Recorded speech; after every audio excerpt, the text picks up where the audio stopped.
अरे छोटे भाई बड़े भाई हमें माफ कर देती, हमें नहीं पता होती कि आप इतनी सी बात पे इतना बुरा मानती। इतना बुरा मानती? अरे हमने तेरे से एक हफ्ते से कहा होती कि हमको 2 रसियन मांगती और तू हमको चूतिया बनाती, एक हफ्ते से हमको इधर से उधर भगाती। तुझे अंदाजा नहीं होती कि छोटा भाई बड़ा भाई तेरे साथ क्या करती, पर अब तेरे को अंदाजा हो जाती जब हम तेरे छाती में गोली मारती और तेरी छाती फट जाती। छोटा भाई बड़ा भाई तुम्हें कोई गलत फहमी होती, हम रसियन कहाँ से लाती, हम रसियन नहीं रहती, हम दुबई रहती। दुबई से हम तुम्हारे लिए सोना ला सकती पर रसियन नहीं ला सकती। ओए हमें अच्छी तरीके से पता है कि दुबई में ही रसियन मिलती है।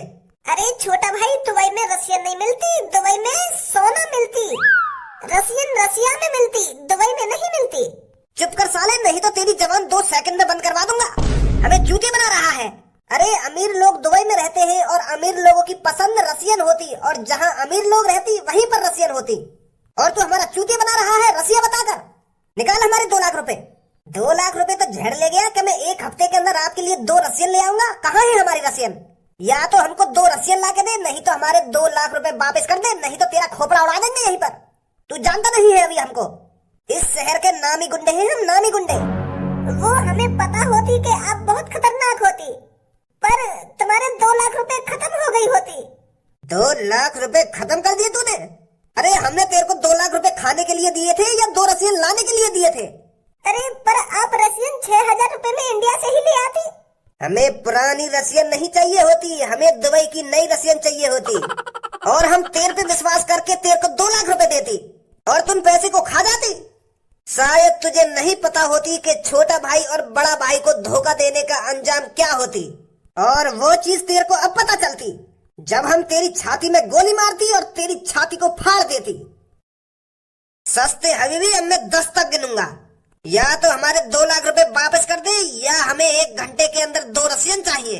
1। मुझे 1 महीने का टाइम देती, मैं तेरे 2 लाख रुपए वापस कर देती। 2। सिर्फ 15 दिन का टाइम देती, 15 दिन का। 3। 4। मैं आपके लिए इंडिया की रसियन लाती, सिर्फ 12,000 रुपए मेरे को देती और मैं 2 घंटे के अंदर इंडिया की रसियन लाती। आपका जितना मन करती आप उनको खूब बजाती। 5। 6। मारा मत मोको, मेरा बालक बच्चे, प्लीज छोटा भाई बड़ा भाई मोको मारा मत। 7। 8। हे ऊपर वाले मेरी रक्षा करना। 9 और ये 10। साला छोटा भाई बड़ा भाई को धोखा देगा। छोटे भाई, इसकी बॉडी को ठिकाने लगा दो। भाई तुम्हारे पीछे कोई गंजा खड़ा है और उसने हमको मर्डर करते देख लिया है। लगता है आज 2 लोगों को निपटाना पड़ेगा।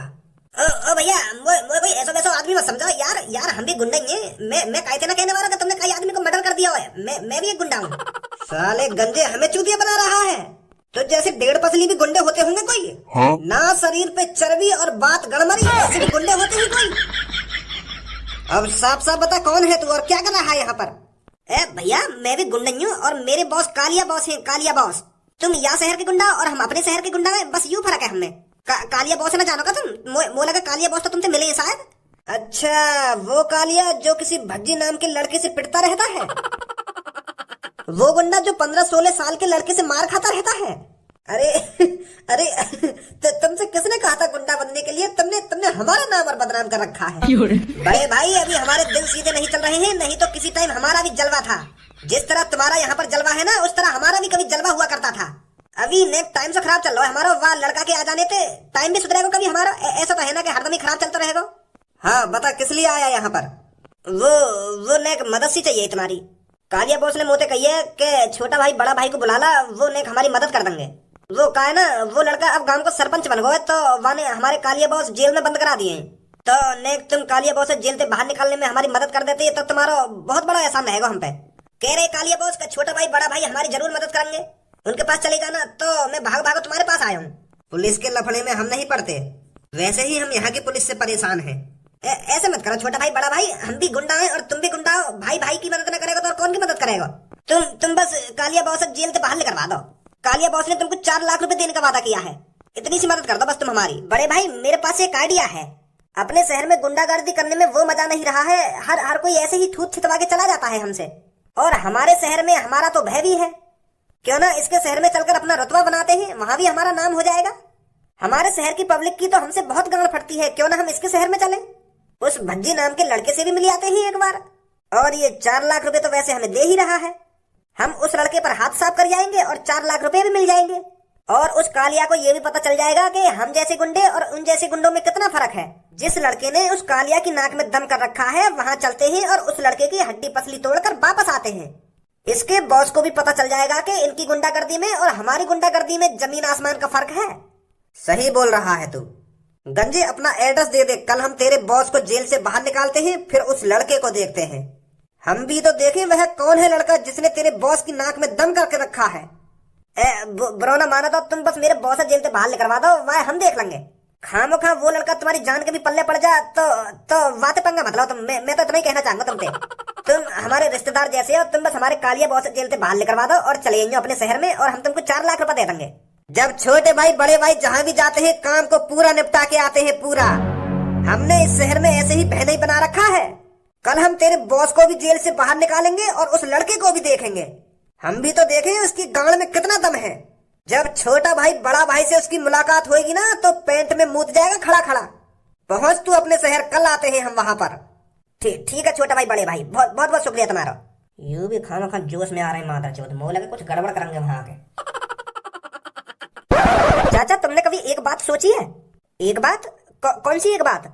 अरे तुमने अपनी पूरी जिंदगी इस गांव में ही गुजार दी है, तुमने तो ये भी नहीं देखा है इस गांव से बाहर क्या है, इस गांव से बाहर की कैसी दुनिया है।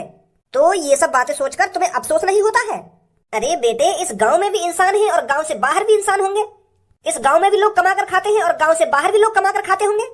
इस गांव के लोग भी चूतड़ के छिद्र से हकते हैं और इस गांव से बाहर के लोग भी चूतड़ के छिद्र से हकते होंगे। तो इसमें क्या सोचना और क्या अफसोस करना? चाचा तुम तो यार उल्टी सीधी बात कर रहे हो। इंसान तो है इस गांव से बाहर, पर वो हमसे बहुत आगे हैं। जैसे ही तुम इस गांव से बाहर जाकर शहर में घुसोगे ना तो तुम्हें वहां पर बहुत बड़ी बड़ी बिल्डिंगें दिखेंगी, बहुत बड़े बड़े घर, बहुत ऊंचे ऊंचे। वहां पर एक भी घर कच्चा और झोपड़ी वाला नहीं मिलेगा। वहां पर लोहे की डंडी में पत्थर पीस कर मिलाया जाता है और तब जाकर मकान बनाए जाते हैं। हमने मिट्टी के तो घर बनते देखे हैं, पर लोहे की डंडी में पत्थर पीस कर मिलाने से कैसे घर बन जाएगा? अरे मैंने देखो है, एक बार जब मैं शहर के अंदर गया था ना तो मैंने अपनी आंखों से देखा था घर बनता हुआ। उनके पास एक पत्थर वाली मट्टी होती थी जो पानी मिलाकर जम जाती थी और लोहे की डंडी भी रखी उनके पास बहुत बड़ी बड़ी। उनसे मकान बना रहे थे वो, और मैंने उनसे पूछा भी था कि ये लोहे की डंडी होगा, आप क्या कर रहे हो? तो वहां ने बताया मुझको कि बेटा ये लोहे की डंडी नहीं है, ये सरीजन का बता रहे, सरिया जन कुछ बता रहे हैं सही कि यह लगाने से घर मजबूत बनता है। चूतिया बना दिया होगा तेरा। वो तेरे को चूतिया समझ रहे होंगे। वो सोच रहे होंगे कि ये यहाँ का आदमी तो लगता नहीं है, इसको पागल ही बना देते हैं। मट्टी का घर ही टिकाऊ रहता है हमेशा और मट्टी का घर सबसे ज्यादा चलता है। तेने अपने गांव में देखो आज तक पत्थर से मकान बनते हुए? लाओ सरपंच जी आगे, सरपंच जी बताएंगे कि शहर में मकान कैसे बनते हैं। सरपंच जी भी तो शहर के हैं। सरपंच जी बावन ने बताइए जरा कि शहर में मकान कैसे बनते हैं। यूं कभी गांव से बाहर ना लिख रहे हैं ना तो इन्हें पता ही ना बाहर की दुनिया कैसी है। यूं तो बाहर के लोगों ने चूतिया समझ रहे हैं। मैं इन्हें बता रहा हूँ कि शहर में पत्थरों की मट्टी से मकान बनते हैं जिसमें लोहे की डंडी मिलाई जाती है। तो यूं मेरी बात मानी ना रहे, यूं करेंगे तेरा चूतिया बना दिया होगा। तुम बताइए सरपंच जी इनको। लोहे की डंडी और पत्थर की मट्टी यू का होगा? अरे जो घर में लंबी लंबी सी खड़ी कर दे मकान लोहे की डंडी सी, उन्हें क्या बोले? लोहे की डंडी बोले या और कुछ बोले? सरिया। हाँ सरिया, उन्हें पक्के घर में लगाने ना। हाँ लगाने। तो यही बात है, तो मैं इतनी देर से बावन ने समझा रहा हूँ पर इन बावन के दिमाग में भरी ना रही। अब समझे बाबा, अब तो सरपंच जी भी हाँ कर रहे हैं। ऐसी चीज होती है। अरे होती होंगी गांव से बाहर ऐसी चीज, पर हमें तो अपना घर ही अच्छा लगे। मट्टी के घर सबसे मजबूत होते हैं। हमारे घर देख ले पीछे बारी है, जब मैं 50 साल का हो ना तब बनाया मैंने यू अपना घर, और आज मैं 80 साल का है अभी तक ऐसा का ऐसा ही है। बस हर साल छप्पर तो बदलना पड़ेगा घर का, नहीं घर तो ऐसा का ऐसा ही रहे, मजबूत की मजबूत। यू घर पक्के घर के सामने कुछ ना है। एक बार तुम शहर में जाके पक्के घरों में घुस गए ना बाबा जी, तो फिर तुम्हें अफसोस होगा कि मैंने कहाँ अपनी जिंदगी गुजार दी। घर तो ये होते हैं शहरों में, पक्के घर आलीशान बने होते हैं, उनमें लाइटें होती हैं तरह तरह की, और तुम कहाँ आज डिबियाते काम चला रहे हो? अरे तुम आपस में क्यों लड़ रहे हो? जब सरपंच जी है तुम्हारे साथ तो डरने की है क्या बात? तुम अपने इस गांव में पक्के घर ही तो देखना चाहते हो, तुम यही तो देखना चाहते हो कि वो लोहे जैसी डंडी कैसी होती है। सरपंच जी दिखाएंगे तुमको वो लोहे जैसी डंडी के घर कैसे बनते हैं। अरे एक बार आप हामी तो भरिए, हम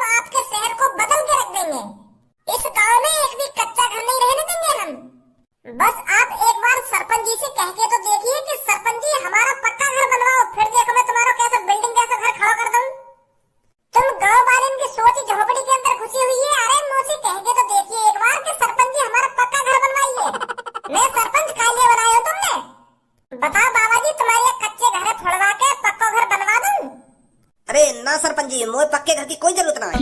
मेरे को तो अपनी कच्चे घर से कोई चीज मजबूत नहीं लगती है। अरे हमारा घर भी तो पक्का ही है, 30 साल हो गए मेरे घर को, 30 साल आज तक टस से मस नहीं हुआ है। और तुम इसे फोड़ने की बात कर रही हो।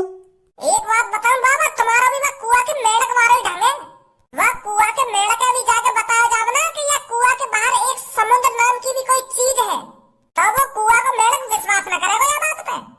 वो यूं सोचेगा कि यह कुआ के बड़ी का चीज हो सके। और तुम्हारा भी यूं ढंगे, यूं कच्चे घर पक्के कैसे है जाएंगे? मैंने हमें एक लात मार दिया भी गिर जाएगा ये। और तुम पक्के घर में कितने भी लात भूसा बजा लिए, अगर तुम वहां तस्ते मत कर दो, मट्टी मट्टी हो गए और सीमेंट सीमेंट हो गए। और तुमने कहा सरपंच झक मारने के लिए बनाए हो, जब मैं तुम्हारी मदद ही न कर सकूं तो मैं खाम का सरपंच बन के करूंगा का? ना तुम पक्का घर बनवा रहे हो, ना तुम पक्की सड़क बनवा रहे हो, बस कब तुम्हारी लड़ाई झगड़े में सुलझाने के लिए बनूंगा मैं सरपंच। काई लड़की की शादी नहीं रही है, बाको लड़का ढूंढो, काई बुड्ढे बुढ़िया को तलाक है, बाको तलाक ना है ना, ऐसी चीजें करने के लिए बनूंगा मैं काम का सरपंच। अरे कुछ काम तो करवाओ बे, कब तक खेत में लोटा लेके जाके हगोगे तुम? संडास बनवाओ अपने लिए, घर पक्के बनवाओ मेरे से, सड़क पक्की करवाओ मेरे से। अरे जब हमारे पास घर है, अरे जब हमारे पास सड़क है, तो हम इन चीजों को फुड़वाकर दोबारा क्यों बनवाएंगे? इस कच्चे घर में भी हम सोएंगे और उस पक्के घर में भी हम सोएंगे, इस कच्ची सड़क पे भी हम चलेंगे और उस पक्की सड़क पे भी हम चलेंगे। और पक्की सड़क बनवाने का फायदा तब है अगर हम चलने की जगह उड़ने लगे पक्की सड़क पे, तब तो कुछ फायदा है। अगर हम पक्के घर में सोने तो बूढ़े न होंगे, तो पक्का घर बनवाने में भी फायदा है। कच्चे घर में भी सोना ही है हमें और पक्के घर में भी सोना ही है।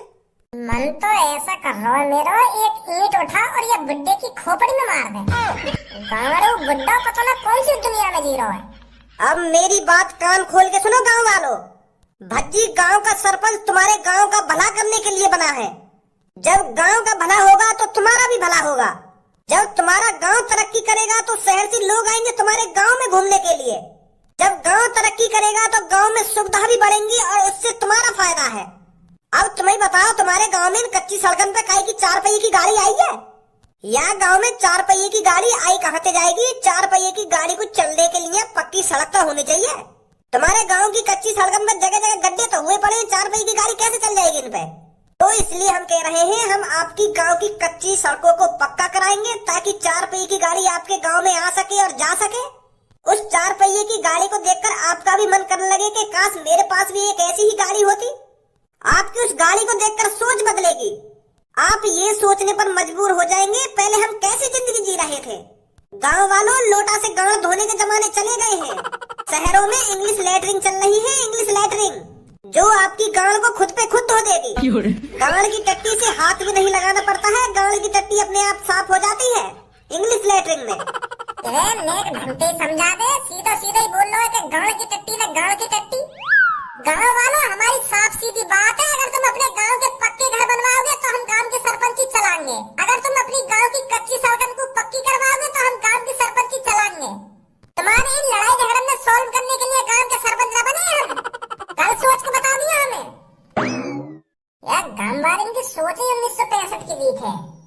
कोई सरिया को लोहे वाली डंडी बोल रहा है और सीमेंट को पत्थर वाली मिट्टी बोल रहे हैं। चूती दी है सास के सब। वाह, सास के की चोर की शकल देख के एक बार को हंसी भी आवे और गुस्सा भी आवे।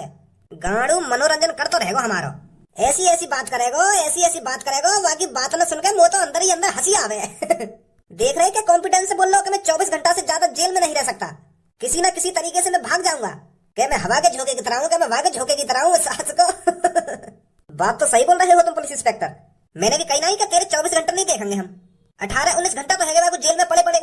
5-6 घंटा की बात और है। जैसे 24 घंटा है जाएंगे ना तो सास के कानी कानी बजाऊंगा मैं।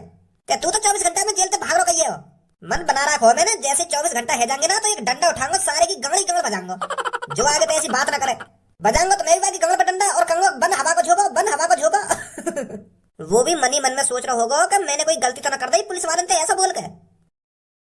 कोई सा भी अपनी जगह से नहीं हिलेगा।